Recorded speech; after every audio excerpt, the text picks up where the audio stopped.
Hi friends, welcome to Buvis Tasty World. இன்றைக்கி நம்ம கிச்சனில் கொள்ளு ரசம் எப்படி பண்ணுறதா பார்க்க போகிறோம். வாங்க வீடியோக்குள்ளே போகலாம். நீங்கள் நம்ம சேனலில் ஃபஸ்ட் டைம் பார்க்குறவங்களா இருந்தால் மறக்காமல் Buvis Tasty World சப்ஸ்கிரைப் பண்ணிக்கோங்க.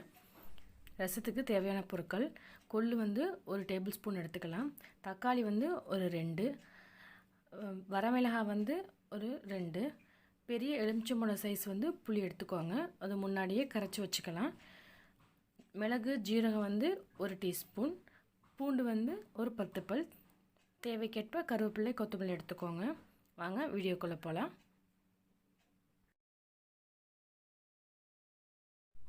ஒரு கடாயை சூடு பண்ணி நம்ம அதில் ஒரு டேபிள் ஸ்பூன் கொள்ளு எடுத்துருந்தோம் இல்லையா, அதை போட்டு நல்லா வறுத்து எடுத்துக்கலாம். எண்ணெய் எதுவும் ஊற்ற தேவையில்லை. பாருங்கள், நல்லா வறுத்துட்டு கலர் சேஞ்ச் ஆகி வரும், நல்ல வாசம் வரும். அந்த ஸ்டேஜ் வரைக்கும் நம்ம நல்லா வறுத்து எடுத்துக்கணும். கொள்ளை வந்து ஊற வச்சுட்டு நல்லா குக்கரில் வேக வச்சு அந்த தண்ணியில் தான் நம்ம ரசம் வைப்போம்.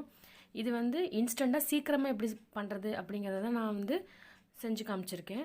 பாருங்கள், இந்த கலரில் சேஞ்ச் ஆனதுக்கப்புறம் நல்லா ஆற வச்சுட்டு நம்ம அதை ஒரு மிக்ஸி ஜாருக்கு மாற்றிடலாம். மாற்றிட்டு இது கூடவே நம்ம மிளகு ஜீரகம் வச்சுருந்தோம் இல்லையா, மிளகு ஒரு ஸ்பூன், ஜீரகம் ஒரு ஸ்பூன், அதை வந்து இதில் ஆட் பண்ணிடலாம். இதை ஆட் பண்ணிவிட்டு நம்ம அரைச்சி எடுத்துக்கலாம். தேவைப்பட்டால் பூண்டு இது கூட அரைச்சி எடுத்துக்கலாம், இல்லைன்னா தட்டி கூட போட்டுக்கலாம். அது உங்கள் விருப்பம் தான். நான் இதிலேயே போட்டு அரைச்சி எடுத்துக்கிட்டேன். பாருங்கள், அரைச்சி எடுத்துக்கலாம். கொஞ்சமாக தண்ணி ஊற்றி அரைச்சி எடுத்துக்கோங்க, நிறையா தண்ணி ஊற்ற வேண்டாம். அதே பேனில் ரசத்தை தாளிச்சிடலாம். இப்போ ஒரு டீஸ்பூன் அளவுக்கு எண்ணெய் விட்டுக்கோங்க. எண்ணெய் விட்டுட்டு கடுகு போட்டுக்கலாம். ஒரு 1/4 டீஸ்பூன் கடுகு. அது நல்லா வெடிச்சு வந்ததும் நம்ம முன்னாடியே வச்சுருந்தோம் இல்லையா, காஞ்ச மிளகாய் 2 நல்லா சின்ன சின்னதாக கட் பண்ணி அதை இது கூட சேர்த்துக்கலாம். 2 காஞ்ச மிளகாய் நல்லா 2 வெடித்து வந்ததுக்கப்புறம் கருவேப்பிலை கொத்தமல்லி நான் இதிலே போட்டு வதக்கிக்கிறேன். நீங்கள் கொத்தமல்லியாக கடைசியாக கூட போட்டுக்கலாம். இது கூடவே நம்ம தக்காளி சேர்த்துக்கலாம். 2 மீடியம் சைஸ் தக்காளி. தக்காளி வேக வச்சு அந்த தண்ணியை கூட நம்ம யூஸ் பண்ணிக்கலாம். தக்காளியும் நான் வேக வைக்காமல் டைரெக்டாகவே யூஸ் பண்ணியிருக்கேன்.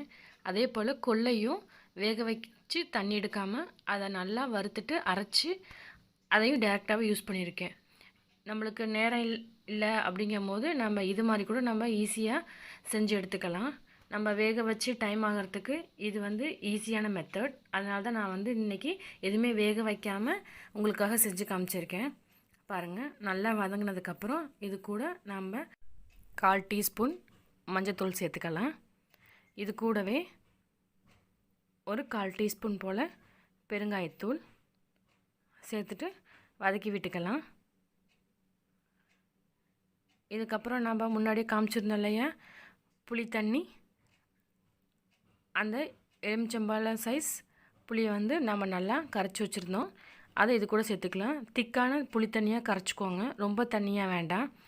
ஏன்னா நம்ம புளிப்பு பார்த்துட்டு நம்ம இன்னும் கொஞ்சம் தண்ணி ஆட் பண்ணணும். அதனால் ரொம்ப தண்ணியாக வேண்டாம்.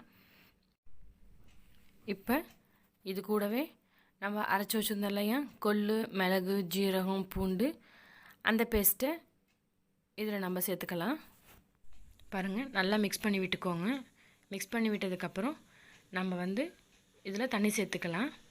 நம்மளுக்கு வந்து பருப்பு கொள்ளு பருப்பு வந்து கொஞ்சம் திக்காக கிடைக்கும். அதனால் நம்ம வந்து கொஞ்சம் 1லேருந்து 1.5 டம்ளர் வரைக்கும் தாராளமாக தண்ணி சேர்த்துக்கலாம். தண்ணி சேர்த்துட்டு நம்ம கொதிக்க விடலாம். பாருங்கள், இப்போ நம்ம உப்பு சேர்த்துக்கலாம். தேவையான அளவுக்கு உப்பு சேர்த்துக்கோங்க. சேர்த்துட்டு டேஸ்ட் பார்த்துக்கோங்க. நம்மளுக்கு தேவைப்படுச்சுன்னா தண்ணியும் மிக்ஸ் பண்ணிக்கலாம், இல்லைன்னா தேவையில்லை. எனக்கு கரெக்டாக இருந்துச்சு 1.5 டம்ளர் தண்ணி. நீங்கள் டேஸ்ட் பார்த்துட்டு மிக்ஸ் பண்ணிக்கோங்க. பாருங்கள், நல்லா கொதி வரணும். நம்ம நார்மலாக எப்பொழுது ரசம் வைப்போம் இல்லையா, அது வந்து லைட்டாக பபிள்ஸ் மாதிரி சைட்லலாம் வந்தால் நம்ம ஸ்டவ் ஆஃப் பண்ணிடணும் அப்படின்னு சொல்லுவாங்க. ஆனால் கொள்ளு ரசத்தை பொறுத்த வரைக்கும் நம்ம நல்லா கொதித்து வர வரைக்கும் வெயிட் பண்ணணும்.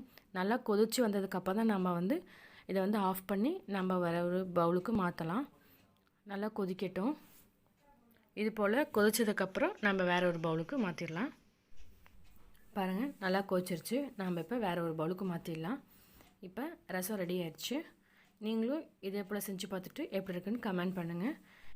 இந்த வீடியோ உங்களுக்கு பிடிச்சிருந்தா மறக்காமல் லைக் பண்ணுங்கள், ஷேர் பண்ணுங்கள். நீங்கள் நம்ம சேனலில் ஃபஸ்ட் டைம் பார்க்குறவங்களா இருந்தால் மறக்காமல் Buvis Tasty World சப்ஸ்கிரைப் பண்ணிக்கோங்க. மறக்காமல் பெல் பட்டனை கிளிக் பண்ணிக்கோங்க. தேங்க்யூ.